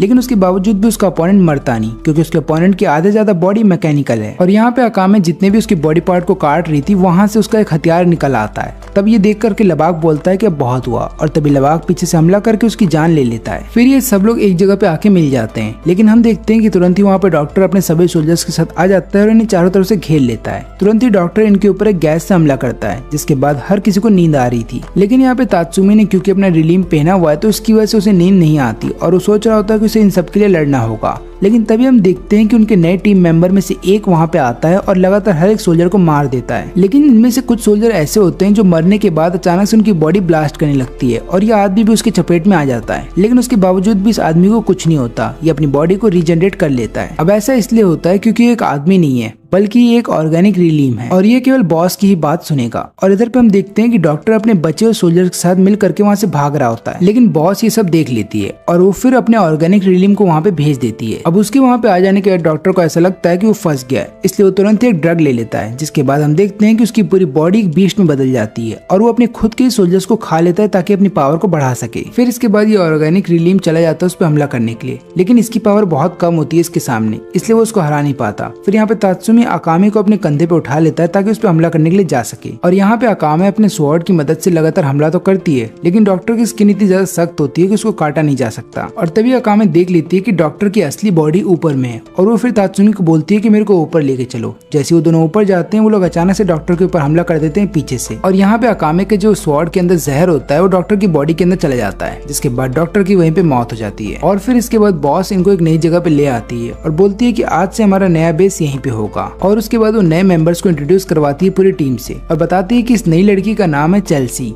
और उस नए ऑर्गेनिक रिलीम का नाम है सुसुनो। और यहाँ पे एगर की टीम को भी पता चल जाता है कि डॉक्टर अब नहीं रहा। और फिर हम देखते हैं नाइट्रेट की पूरी टीम को रात में, और यहाँ पे इनकी बॉस इनको बताती है कि देखो अब हमें नए मेंबर्स नहीं मिलने वाले, इसलिए हमें जो भी करना होगा अभी करना होगा और याद रहे अपने आप को इतना स्ट्रांग बनाओ कि कोई तुम्हें मार ना पाए। और फिर इसके बाद अगले दिन हमें चेल्सी की पावर के बारे में पता चलता है कि वो अपने आप को किसी भी चीज में बदल सकती है और उसके रिलीम का नाम होता है गया फाउंडेशन। और इसके बाद हम देखते हैं कि अगले 1 महीने तक ये सब लोग ट्रेनिंग करते रहते हैं ताकि अपने आप को और ज्यादा पावरफुल बनाया जा सके। और इधर पे हम देखते हैं कि प्राइम मिनिस्टर जब एजडेथ के साथ बैठा होता है तो उसको बताने लगता है कि काफी सारे बीस्ट जो हैं लोगों के ऊपर हमला कर रहे हैं, मैं चाहता हूँ कि तुम उन सभी बीस्ट को मार दो, लेकिन उनमें से कुछ बीस्ट मेरे लिए पकड़ के लेकर आओ ताकि मैं उनके ऊपर एक्सपेरिमेंट कर सकूं। और फिर अगले दिन एगर की पूरी टीम चली जाती है और एक एक करके हर एक बीस्ट को मार देती है और लोगों को बचाती है। लेकिन यहाँ पे वो लोग कुछ बीस्ट को पकड़ भी लेते हैं ताकि उन्हें कैपिटल ले जाया जा सके। और यहाँ पे नाइट्रेट की पूरी टीम भी डिसाइड करती है कि वो लोग जा करके बीस्ट को खत्म करेंगे ताकि मासूम लोगों की जिंदगी बचाई जा सके। और ये लोग डिसाइड करते हैं कि लोग हमला करने के लिए जाएंगे रात में ताकि ईगर से इनका मुकाबला ना हो पाए। और यहाँ पे हम देखते हैं कि एजडेथ को पता चलता है कि जितने भी बीस्ट उन लोगों ने पकड़े हैं वो सब पहले इंसान हुआ करते थे और इनका पहला शक जाता है डॉक्टर के ऊपर, लेकिन ये लोग कुछ बोल नहीं सकते क्योंकि डॉक्टर मर चुका है, इसलिए लोग सोचते हैं कि हमें कुछ और पता लगाना पड़ेगा इन बीस्ट के बारे में। और यहाँ हम देखते हैं कि रात में जब तात्सुमी लबाक के साथ जा रहा होता है तो उससे पूछता है कि हर कोई बॉस को बॉस कह के बोलता है, लेकिन एक तुम हो जो उसको नाम से बुलाते हो, ऐसा क्यों है? तब यहाँ पे लबाक पूरी कहानी बताता है। वो बताने लगता है कि मेरा जन्म एक बहुत अमीर फैमिली में हुआ था और बॉस की ड्यूटी लगी थी मेरे को संभालने की, और जब मैंने उन्हें पहली बार देखा था तभी मुझे उससे प्यार हो गया था। और जब मुझे पता चला कि वो मेरा घर छोड़ करके अब एक जनरल बनने जा रही है तब मैंने भी आर्मी ज्वाइन कर ली ताकि मैं उनके आसपास रह सकूं। और जब उसने कैपिटल को छोड़ दिया तब मैंने भी सबके सामने ये दिखाने की कोशिश की है कि मैं मर चुका हूँ। और उसके बाद जब सबको ये लगने लगा कि मैं मर गया तब मैंने भी कैपिटल को छोड़ दिया। और वैसे तो मैं उससे प्यार करता हूँ, लेकिन मुझे नहीं लगता कि वो मेरे से प्यार करती है।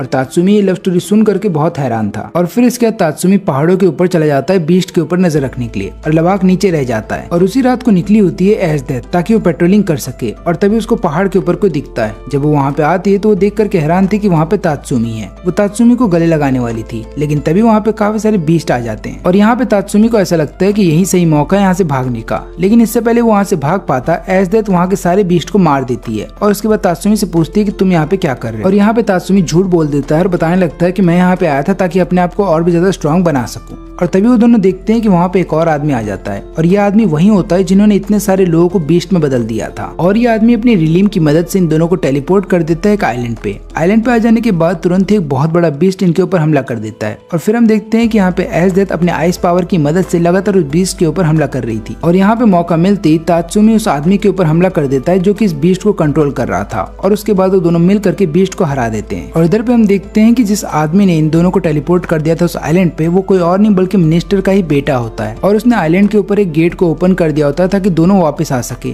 अब हम देखते हैं कि यहाँ पे तात्सुमी पहले ही चला आता है, इसलिए तात्सुमी आते ही वहाँ से भाग जाता है। और यहाँ पे एजडेथ देखती है कि तात्सुमी जा चुका है। और अगले दिन हम एक मर्चेंट को देखते हैं जो कि गरीबों से पैसा लूट करके बहुत अमीर बन चुका है। वो लोगों को बहुत सताया करता था, इसलिए चेल्सी वहाँ पे आती है मेड बन करके और उस मर्चेंट की जान ले लेती है। फिर वहाँ पे एगर भी आ जाते हैं ताकि वो मर्चेंट की जान बचा सके, लेकिन जब तक वो लोग वहाँ पे आते हैं उन्हें पता चलता है कि मर्चेंट मर चुका है। और यहाँ पे जब ये सब लोग एक साथ होते हैं तभी उनकी बॉस वहाँ पे आती आती है। वो बताने लगती है कि अब हमें कुछ मेजर एक्शन लेने होंगे ताकि हम गवर्नमेंट के खिलाफ लड़ सके, और इसकी स्टार्टिंग हम करेंगे कैपिटल के ईस्ट से, क्योंकि वहाँ पे एक ऐसा रिलीजन है जिसका नाम है पाथ ऑफ पीस, और वो लोगों के बीच में काफी पॉपुलर है, और हम उसी का इस्तेमाल करेंगे ताकि हम गवर्नमेंट के खिलाफ लड़ सके। लेकिन यहाँ पे तात्सुमी बोलता है कि अगर वॉर हो गई तो इसमें काफी सारे लोग मारे जाएंगे, लेकिन उनकी बॉस बताती है कि देखो, वॉर करना कभी कभी जरूरी होता है अगर तुम्हें अपना आगे का फ्यूचर अच्छा करना है तो। इसलिए पाथ ऑफ पीस को जितने भी लोग फॉलो करते हैं, वो लोग जब कैपिटल के ऊपर ईस्ट से हमला कर देंगे, तब हमारी भी जो आर्मी है जो बहुत दिनों से तैयार हो रही है, वो अचानक से वेस्ट से हमला कर देगी, और ऐसा ही सेम हम साउथ से भी करेंगे। इससे होगा यूं कि जितने भी कैपिटल के अंदर के गार्ड्स हैं वो 3 अलग डायरेक्शन में बढ़ जाएंगे, और ऐसा होने की वजह से होगा यूं कि कैपिटल के अंदर गार्ड बहुत ही कम बचेंगे, और फिर हम तुरंत ही कैपिटल के ऊपर हमला करके वहाँ के सभी गार्ड्स को हरा देंगे और प्राइम मिनिस्टर को मार देंगे। और ऐसा करने के लिए तुम्हें उस रिलीजियस ग्रुप के एक आदमी से मिलना होगा जिसका नाम है ब्लक, जो कि राइट हैंड मैन माना जाता है रिलीजियस ग्रुप के लीडर का। लेकिन यहाँ पे इन लोगों को ये बात नहीं पता होती कि ब्लक एक स्पाई होता है जो कि प्राइम मिनिस्टर के द्वारा ही भेजा जाता है इस ग्रुप के अंदर। अब ऐसा वो इसलिए करता है ताकि ये रिलीजियस ग्रुप उनके खिलाफ ना चला जाए, और ऊपर से मैंने सुना है कि वहाँ के रिलीजियस ग्रुप के अंदर काफी सारे लोगों को ड्रग्स दी जा रही है ताकि वो लोग ड्रग्स के एडिक्ट हो जाए और बाद में वो लोग धोखा ना दे। इसलिए हमें सबसे पहले ब्लक को हटाना होगा रास्ते से, और उसके बाद एगर ग्रुप के हर एक मेंबर को भी मारना होगा, तभी जाकर के हमारा प्लान सक्सेसफुल हो पाएगा। फिर अगले दिन हम देखते हैं कि एशडेथ के पास उसका एक टीममेट आता है और बताने लगता है कि मैंने नाइट्रेट के कुछ मेंबर्स को एक जगह पे देखा है। वो सब लोग जा रहे होते हैं नाइट्रेट को पकड़ने के लिए और उन्हें खत्म करने के लिए, लेकिन यहाँ पे एशडेथ समझ जाती है कि ये एक ट्रैप है, इसलिए वो अपनी टीम में से 3 मेंबर्स को आगे भेज देती है और बाकी मेंबर्स को बोलती है यहीं पे रुकने के लिए। और जब ये तीनों आगे जा रहे होते हैं तभी इन्हें सामने से एक स्केयरक्रो दिखता है। अभी लोग रुक करके जा रहे होते हैं स्केयरक्रो की तरफ, लेकिन यहाँ पे माइन इन तीनों के ऊपर नजर रखी हुई थी और अचानक से वो कुरोमे के ऊपर हमला कर देती है, लेकिन यहाँ पे कुरोमे उसके हमले से बच जाती है। और उसके बाद हम देखते हैं कि स्केयरक्रो कोई और नहीं बल्कि सुसुनो होता है, और वो तुरंत ही हमला करने के लिए चला जाता है इन तीनों के ऊपर, लेकिन रास्ते में वेव आ जाता है, लेकिन उसका हमला इतना ज्यादा पावरफुल होता है सुसुनो का कि वेव उसके सामने टिक नहीं पाता, और उसके बाद नाइट्रेट की पूरी टीम वहाँ पे आ जाती है और यहाँ पे अकामे चली जाती है अपनी बहन के ऊपर हमला करने के लिए। लेकिन हमें पता चलता है कि उसकी बहन के पास एक रिलीम की पावर है और इस रिलीम की मदद से वो मरे हुए लोगों की डेड बॉडी को कंट्रोल कर सकती है। न केवल इतना ही बल्कि वो एक ड्रैगन को भी वहाँ पे बुला लेती है। अब यहाँ पे अकामे चली जाती है अपनी बहन से लड़ने के लिए फेस टू फेस, लेकिन वो देखती है कि उसकी बहन की प्रोटेक्शन कोई और नहीं बल्कि एक आदमी कर रहा है। ये आदमी वो होता है जो कि उसका बचपन का दोस्त हुआ करता था, जो कि बेसिकली आगे चल के मर जाता है और उसकी डेड बॉडी बचा रही है उसकी बहन को। और यहाँ पे फिर दोनों मिल करके अकामे से लड़ रहे होते हैं। फिर यहाँ पे कुरुमे अपने ड्रैगन को बोलती है कि एनर्जी ब्लास्ट करने के लिए, जिसके बाद हम देखते हैं कि नाइट्रेट का हर एक मेंबर छुप जाता है और फिर सोच रहा होता है कि उन्हें कहाँ से हमला करना चाहिए। लेकिन यहाँ पे नाइट्रेट का हर एक मेंबर फंस जाता है क्योंकि उनका सामना एक ऐसे फाइटर से हो रहा होता है जो कि अपने समय में बहुत अच्छे फाइटर हुआ करते थे, और यही कारण था कि उन्हें बहुत तकलीफ हो रही होती है इन सबको हराने में। तभी बॉस को बीच में आना पड़ता है और वो एक ऐसे आदमी से लड़ रही होती है जो बहुत ताकतवर था, लेकिन कैसे भी करके बॉस अपनी पावर का इस्तेमाल करके उस आदमी का भेजा उड़ा देती है और उसकी जान ले लेती है। लेकिन इनके लिए सबसे बड़ी चुनौती ये कि इन्हें अपने सामने ड्रैगन या फिर बोल सकते हो बीस्ट को हराना होगा। और यहाँ पे सुसुनो बोलता है कि मैं अपने ट्रम्प कार्ड का इस्तेमाल करूंगा, लेकिन जैसे ही सुसुनो यहाँ पे अपने ट्रम्प कार्ड का इस्तेमाल करता है, इसका बहुत बुरा असर पड़ता है उसके बॉस के ऊपर, क्योंकि इस दौरान हम देखते हैं कि बॉस की जो लाइफ एनर्जी है वो लगातार ड्रेन किया जा रहा होता है सुसुनो के द्वारा, और अगर उसने अपने इस ट्रम्प कार्ड का इस्तेमाल 3 बार किया तो उसका मालिक यानी कि बॉस मर जाएगा। फिर हम देखते हैं कि यहाँ पे सुसुनो केवल एक ही वार में उस ड्रैगन को हरा देता है, और हम देखते हैं यहाँ पे माइन को जो कि एक शूटर से लड़ रही होती है और उसको हरा भी देती है, लेकिन तुरंत ही एक फ्रॉग उसे पकड़ लेता है। और फिर यहाँ पे कुरुमे बताती है कि ये एक बीस्ट है जो कि तुम्हें निगल लेगा और निगल जाने के बाद उसका एसिड तुम्हें जला के मार देगा। और फिर ये जो फ्रॉग बीस्ट होता है वो तुरंत ही माइन को निगल जाता है। अब इधर पे हम देखते हैं तात्सुमी को जो कि 2 लोगों से लड़ रहा होता है, लेकिन तभी चेल्सी वहाँ पे आ जाती है तात्सुमी की मदद करने के लिए, और उसकी मदद से तात्सुमी इन दोनों को मार देता है। फिर तात्सुमी चले जाता है कुरुमे के उस बॉडीगार्ड से लड़ने के लिए जो लगातार कुरुमे की प्रोटेक्शन कर रहा होता है। और इधर पे हम देखते हैं कि माइन अभी जिंदा है, उसने उस फ्रॉग बीस्ट को मार दिया और उसके अंदर से निकल आती है। और यहाँ पे हम देखते हैं कि अकामे और लियोने चले जाते हैं इस मास्क वाले आदमी को खत्म करने के लिए।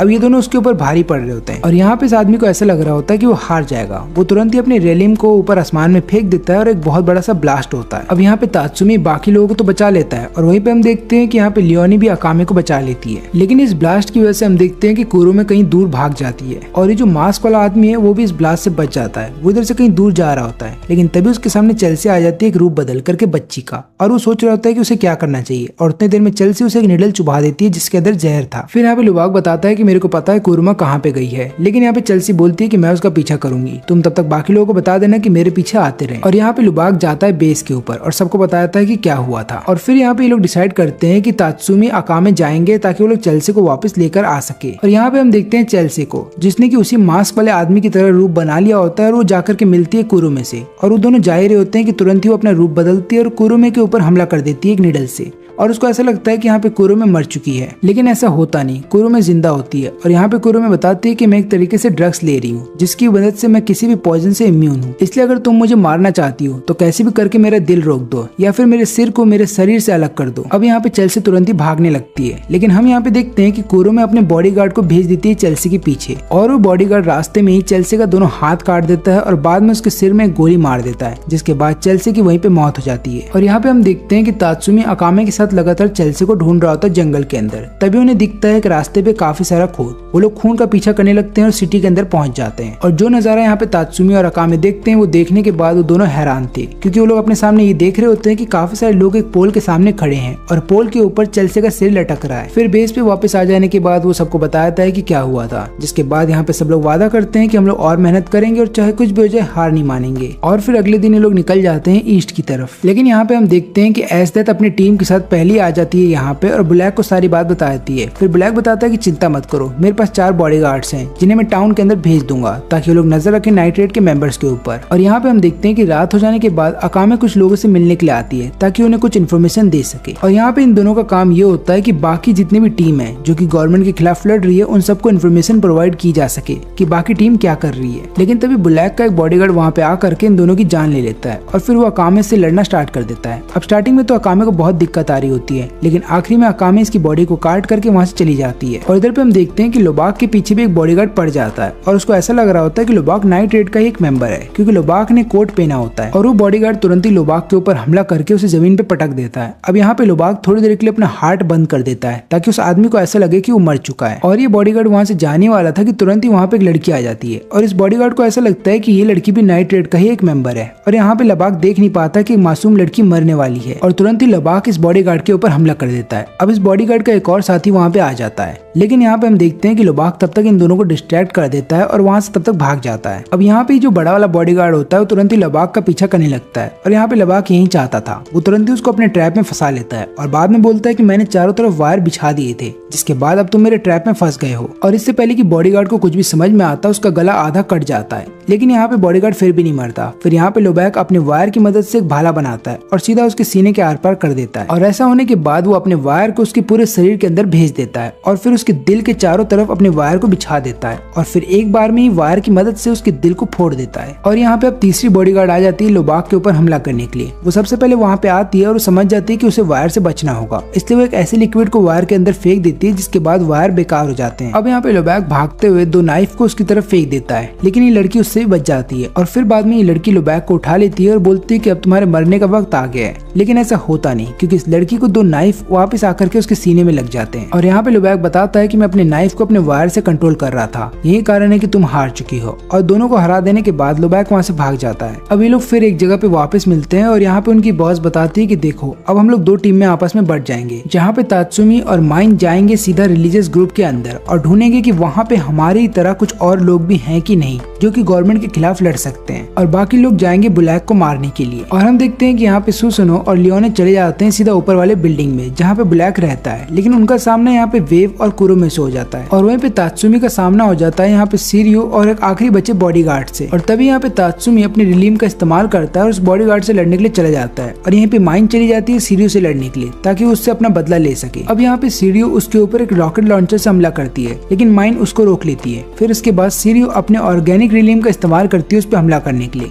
लेकिन यहाँ पे माइन उसको भी रोक लेती है। और फिर उसके बाद माइन यहाँ पे लगातार उसके रिलीम के ऊपर हमला कर रही होती है। यह हमला इतना जोरदार होता है कि हम देखते हैं कि यहाँ पे सीरियो का जो रिलीम है उसका कोर दिखने लगता है और फिर अचानक से सीरियो अपने आप को बचाने के लिए अपनी ही ऑर्गेनिक रिलीम को ब्लास्ट कर देती है, लेकिन माइन इस हमले से बच जाती है। और तभी सीरियो ऊपर से उड़ते हुए आती है और अपने मुंह के अंदर से गन जो होती है उससे लगातार फायरिंग कर रही होती है माइन के ऊपर। और यहाँ पे माइन अपने आप को गोलियों से बचाने के लिए अपनी बंदूक आगे कर देती है और इस बात का फायदा उठा करके सीरियो फिर एक जोरदार पंच मारती है माइन को। और इधर पे हम देखते हैं तात्सुमी को जो कि उस बॉडीगार्ड से लगातार लड़ रहा होता है, लेकिन फिर तात्सुमी बोलता है कि अब बस मेरा बहुत हो गया। और फिर यहाँ पे तात्सुमी अपनी पूरी पावर का इस्तेमाल करता है और बस एक ही बार में उस बॉडीगार्ड को हरा देता है। अब यहाँ पे सीरियो को ऐसा लगता है कि माइन बहुत ही कमजोर हो गई है, इसलिए वो तुरंत ही अपनी रिलीम को बोलती है कि इसको मार के खा जाओ। लेकिन यहाँ पे माइन तुरंत ही अपने हथियार को लेकर के खड़ी हो जाती है और फिर उसके बाद उसके अंदर से एक एनर्जी ब्लास्ट से इन दोनों के ऊपर हमला करती है। वो एनर्जी ब्लास्ट इतना ज्यादा जोरदार था कि यहाँ पे जो उसका ऑर्गेनिक रिलीम था वो एक ही बार में खत्म हो जाता है और इसके बाद वो हमला करती है सीरियो के ऊपर और उसके बॉडी पार्ट के 2 टुकड़े कर देती है। लेकिन यहाँ पे सीरियो सोचती है कि मैं मरने से पहले माइन को मार के जाऊंगी, इसलिए वो अपने सिर में लगे हुए बम को तुरंत ही एक्टिवेट कर देती है और यहाँ पे माइन भागने की कोशिश करती है, लेकिन वो इतनी ज्यादा इंजर्ड हो चुकी थी कि वहाँ से भाग नहीं सकती थी और उसको ऐसा लग रहा था कि वो मरने वाली है। लेकिन एन वक्त पे वहाँ पे तात्सुमी आता है और उसकी जान बचा लेता है। और इधर पे हम देखते हैं कि नाइट रेड के बाकी मेंबर्स जो होते हैं ब्लैक की जान ले लेते हैं। अब यहाँ पे एस डेथ ने ब्लैक को बोला था अपने रूम में रहने के लिए, लेकिन ब्लैक इतना ज्यादा डर जाता है कि वो टनल के थ्रू वहाँ से भागना चाहता था। लेकिन बाकी नाइट रेड के मेंबर उसे पकड़ लेते हैं और बाद में उसकी जान ले लेते हैं। और अब क्योंकि उनका जो प्लान होता है वो सक्सेसफुल हो जाता है, तब हम देखते हैं कि यहाँ पे रेवोल्यूशनरी आर्मी जो होती है वो साउथ से हमला करने के लिए चली जाती है कैपिटल के ऊपर। लेकिन यहाँ पे प्राइम मिनिस्टर अपनी सभी जनरल्स को अलग अलग डायरेक्शन में भेज देता है और इसके अलावा वो सबके सामने अपने बेटे को इंट्रोड्यूस करवाता है और हमें पता चलता है कि उसके बेटे के पास 3 बॉडीगार्ड्स हैं जो कि लगातार उसकी प्रोटेक्शन करते रहते हैं। और यहाँ पे एस डेथ को भेज दिया जाता है वेस्ट सेक्शन को संभालने के लिए।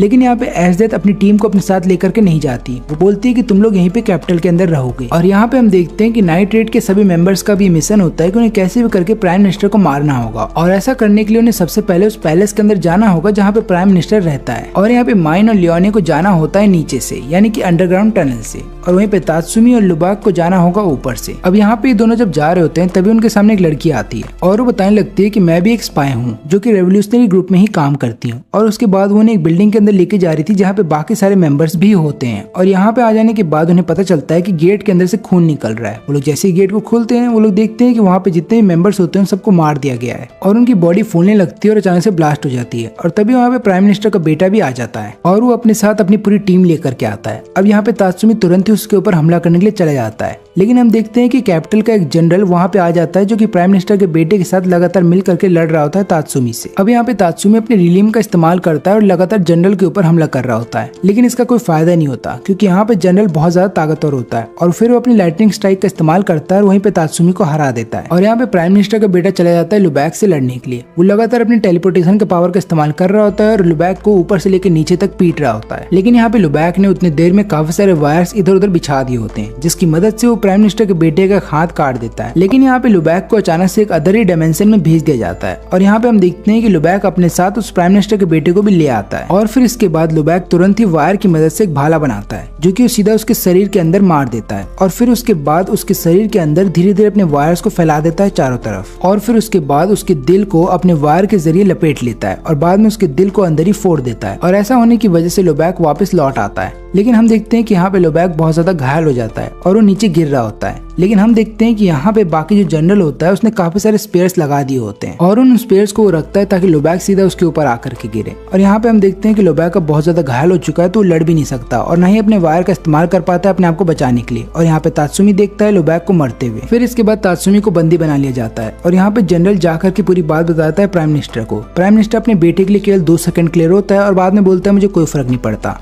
लेकिन उस नाइट रेड के मेंबर को कैसे भी करके टॉर्चर करो और बाकी रेवोल्यूशनरी को दिखाओ कि हम तुमसे ज्यादा स्ट्रांग हैं। लेकिन तभी वहाँ पे एस डेथ आ जाती है और बताने लगती है कि मैं तात्सुमी को अपने अंडर लेना चाहती हूँ, यानी कि उस नाइट रेड के मेंबर को मैं अपने अंडर लूंगी ताकि मैं उसको टॉर्चर कर सकूं। लेकिन यहाँ पे नाइट रेड के बाकी मेंबर्स को ऐसा लगता है कि कहीं तात्सुमी का पब्लिक एग्जीक्यूशन ना कर दिया जाए, इसलिए वो सब लोग प्लान बना रहे होते हैं कि उन्हें कैसे भी करके तात्सुमी को वहाँ से बचाना होगा। अब हम जेल में देखते हैं कि यहाँ पे एस डेथ तात्सुमी से मिलती है और उसको बोलती है कि मेरी टीम को ज्वाइन कर लो, उसके बाद तुम्हारी सजा माफ कर दी जाएगी। लेकिन यहाँ पे तात्सुमी बोलता है कि नहीं, मैं तुम्हारी टीम को ज्वाइन नहीं करने वाला। और अगले दिन हम देखते हैं कि सबके सामने यहाँ पे तात्सुमी का पब्लिक एग्जीक्यूशन करने वाले हैं और तभी हम देखते हैं कि तात्सुमी को एक क्रॉस के ऊपर बांध दिया गया है और यहाँ पे एस डेथ उसके सामने आकर के उस पर सबसे पहले हमला करती है और वो दूसरा हमला करने वाली थी कि तुरंत ही माइन ऊपर से उसके ऊपर हमला कर देती है। और ऐसा होने के बाद ही तुरंत ही जनरल अनाउंस करता है कि जितने भी लोग हैं यहाँ से निकल जाएं। और तभी बॉस जो है नाइट रेड की मेंबर की वो तुरंत ही ऊपर से आ जाती है, लेकिन यहाँ पे जो जनरल होता है वो तुरंत ही इलेक्ट्रिक शॉक देता है उसे और तुरंत ही उसे नीचे गिरा देता है, लेकिन बॉस इससे पहले कि नीचे गिरती वो वहाँ पे काफी सारे ब्लास्ट कर देती है ताकि तात्सुमी को मौका मिल जाए वहाँ से भागने का। और यहीं पे हम देखते हैं अकामे को, जो कि पैलेस के अंदर चली जाती है ताकि बाकी गार्ड्स को मार करके वो प्राइम मिनिस्टर की भी जान ले सके। और यहाँ पे हम देखते हैं कि माइन और लियोने एक साथ हमला कर रहे होते हैं जनरल के ऊपर, लेकिन ऐसा लग रहा था कि उन दोनों के हमले के बावजूद भी यहाँ पे जनरल को ज्यादा फर्क नहीं पड़ रहा और उसके बाद जनरल अपनी पावर की मदद से उन दोनों को कमजोर कर देता है। और यहाँ पे अकामे पहुंच जाती है प्राइम मिनिस्टर के रूम में, लेकिन वहाँ पे प्राइम मिनिस्टर नहीं होता,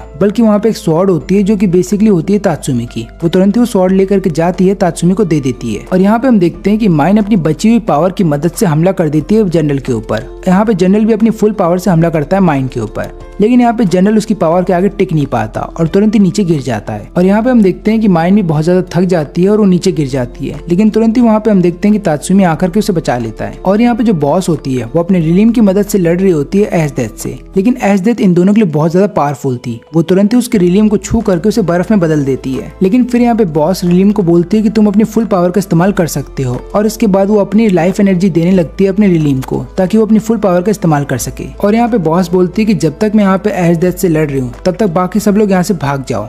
लेकिन तभी हमें पता चलता है कि एश डेथ के पास एक अनोखी पावर है जिसकी मदद से वो न केवल फ्रीज कर सकती है वाटर को, बल्कि वो टाइम को भी फ्रीज कर सकती है। और वो ऐसा केवल थोड़ी देर के लिए कर सकती थी। अब उतनी देर में वो अचानक से सुसनो के ऊपर हमला करके उसे घायल कर देती है। लेकिन हम यहाँ पे देखते हैं कि बॉस तुरंत ही अपनी पूरी लाइफ एनर्जी दे देती है सुसनो को, और फिर यहाँ पे सुसनो अपनी पूरी पावर की मदद से लड़ रहा होता है एश डेथ से ताकि बाकी सारे मेंबर्स वहाँ से भाग सके। अब यहाँ पे तात्सुमी माइन को लेकर के वहाँ से भाग रहा होता है, लेकिन रास्ते में माइन बोलती है कि अब तुम मेरे लिए कुछ नहीं कर सकते क्योंकि मैं धीरे धीरे मर रही हूँ, लेकिन मरने से पहले मैं बताना चाहती हूँ कि मैं तुमसे प्यार करती थी। और यहाँ पे तात्सुमी सुन करके रोने लगता है। फिर उसके बाद माइन उसकी बाहों में मर जाती है। और फिर बेस पे वापस आ जाने के बाद इन्हें पता चलता है कि माइन अब इस दुनिया में नहीं रही। न केवल माइन बल्कि उन्होंने सुसानो को भी खो दिया, लेकिन इन्हें इस बात की खुशी होती है कि माइन ने मरने से पहले उस जनरल को मार दिया है। अब यही कारण होता है कि एश डेथ को अकेले ही जाकर के फ्रंट लाइन पे लड़ना होगा। और यहाँ पे उसके जो टीममेट्स होते हैं वो लोग डिसाइड करते हैं कि हमें यहाँ से भाग जाना चाहिए, तो हमें कोई भी पकड़ नहीं पाएगा।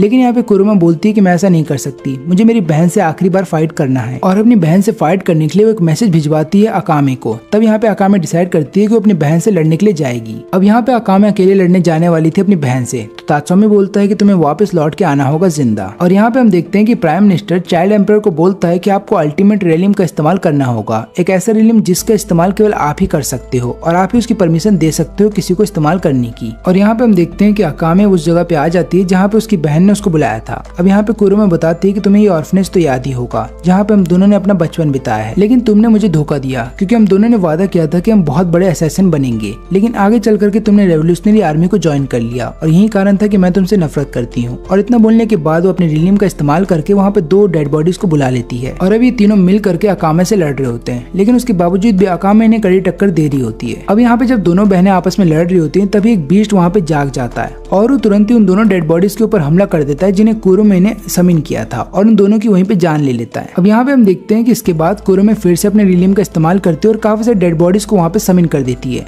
लेकिन यहाँ पे अकामे बहुत ज्यादा गुस्सा हो जाती है उससे और एक ही बार में उसके सारी डेड बॉडीज को खत्म कर देती है। और यहाँ पे अकामे बस अपनी बहन की जान लेने वाली थी कि तुरंत ही वहाँ पे वेव आ जाता है, लेकिन एन वक्त पे वहाँ पे तात्सुमी भी आ जाता है और फिर उसके बाद वो वेव को रोकता है और बोलता है कि उन दोनों की फाइट है, उन्हें आपस में लड़ने दो। और यहाँ पे कुरुमे भी वेव को समझाती है कि मेरी फाइट है इसलिए प्लीज मुझे इससे लड़ने दो। और इसके बाद दोनों बहनें आपस में लड़ने लगती है, लेकिन यहाँ पे लास्ट में हम देखते हैं कि अकामे जीत जाती है। वो एक ही हमला करती है सीधा कुरुमे के सीने के ऊपर और उसके दिल को चीर देती है अपने हथियार से। और यहाँ पे अकामे अपनी बहन से मरने से पहले बस इतना बोलती है कि अब तुम आराम से सो सकती हो। और फिर हम देखते हैं कि वेव यहाँ पे कुरुमे की बॉडी को ले जाता है वहाँ से। और यहाँ पे हम देखते हैं कि प्राइम मिनिस्टर जो है वो सीधा चाइल्ड एम्परर को ले जाता है अल्टीमेट रेलिम के पास और बोलता है कि आपकी जिम्मेदारी है कि आपको अपने लोगों को बचाना होगा। और फिर अगले दिन हम देखते हैं कि यहाँ पे जो नाइट रेड की बॉस होती है वो रेवोल्यूशनरी आर्मी को ले जाती है ताकि फ्रंट से हमला कर सके, और वहीं पे बाकी जो 3 लोग होते हैं वो तुरंत ही पैलेस के अंदर चले जाते हैं ताकि प्राइम मिनिस्टर को खत्म कर सके। लेकिन हम देखते हैं कि सारे गार्ड्स जब वहाँ पे हार रहे होते हैं तभी ईगर ग्रुप का एक मेंबर वहाँ पे आ जाता है, इसका नाम होता है रॉन, और वो अपनी पावर का इस्तेमाल करने लगता है ताकि इन तीनों को रोक सके।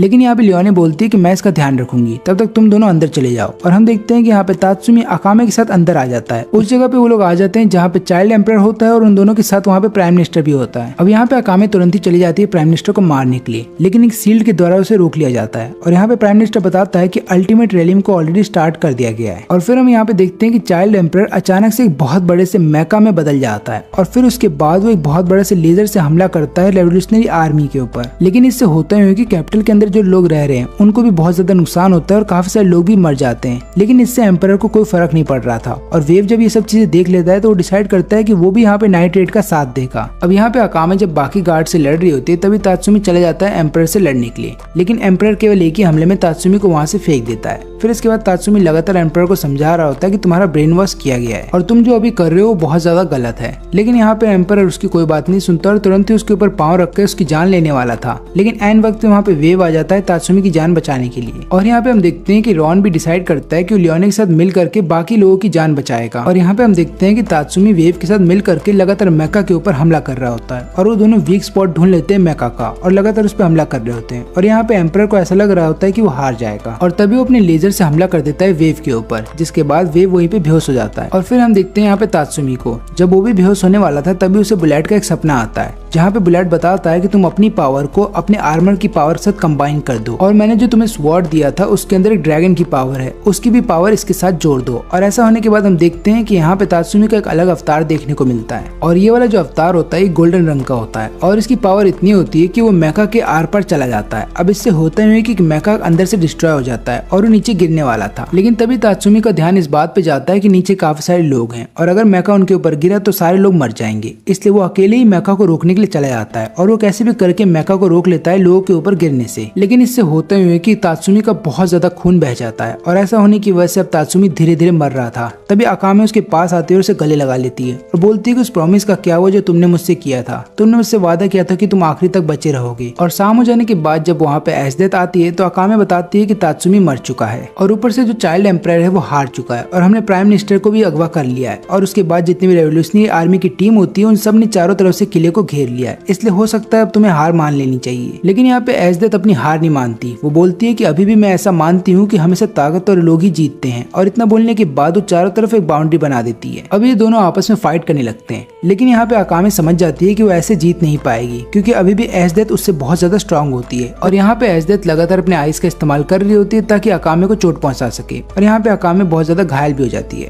फिर उसके बाद अकामे तुरंत ही अपने ब्लेड की मदद से अपनी हाथ पे कट लगाती है और जैसे ही पॉइजन उसकी पूरी बॉडी में फैल जाता है वो तुरंत ही एक बीस्ट में बदल जाती है। और यहाँ पे अकामे बताती है कि ये मेरा ट्रू फॉर्म है, जिसके बाद मेरी पावर अब बढ़ जाएगी। और इसके बाद अकामे की रफ्तार और पावर इतनी ज्यादा बढ़ जाती है कि एस्देथ उसका मुकाबला कर ही नहीं पाती। और यहाँ पे फिर एस्देथ डिसाइड करती है कि वो भी अपनी पावर का पूरा इस्तेमाल करेगी। फिर उसके बाद वो थोड़ी देर के लिए टाइम को वहीं पे फ्रीज कर देती है। और अब एस्देथ को ऐसा लग रहा होता है कि उसके सामने अकामे है, वो तुरंत ही उसके दिल को चीर करके उसकी जान ले लेगी। लेकिन ऐसा हो नहीं पाता क्योंकि सामने जो अकामे दिख रही है वो बल्कि उसका एक रिफ्लेक्शन है, असली में अकामे कहीं और छुपी हुई है। और जैसे ही यहाँ पे टाइम अनफ्रीज होता है हम देखते हैं कि अकामे तुरंत ही ऊपर से आती है और एस्देथ के ऊपर हमला कर देती है। अब इस हमले से होता ही है कि एस्देथ की बॉडी के अंदर जहर फैल रहा होता है और यहाँ पे एस्देथ को समझ में आ जाता है कि वो मरने वाली है। लेकिन मरने से पहले वो तात्सुमी के पास चली जाती है और वो नहीं चाहती थी कि कोई भी उसको ऐसा करने से रोके, इसलिए वो चारों तरफ एक बाउंड्री बना देती है। और फिर यहाँ पे तात्सुमी की डेड बॉडी को अपने बाहों में पकड़ लेती है और बाद में बोलती है कि अब हम दोनों एक साथ रह सकते हैं। और इतना बोलने के बाद वो अपनी चारों तरफ एक बर्फ से अपने आप को ढक लेती है और जैसे ही बर्फ वहाँ पे ब्लास्ट होता है उन दोनों की डेड बॉडी भी वहाँ से गायब हो जाती है और यहाँ पे रेवोल्यूशनरी आर्मी जीत जाती है। लेकिन हम देखते हैं कि यहाँ से प्राइम मिनिस्टर भागने की कोशिश कर रहा था, तभी उसके सामने लियोन आ जाती है और वो बोलती है कि तुम यहाँ से भाग नहीं सकते।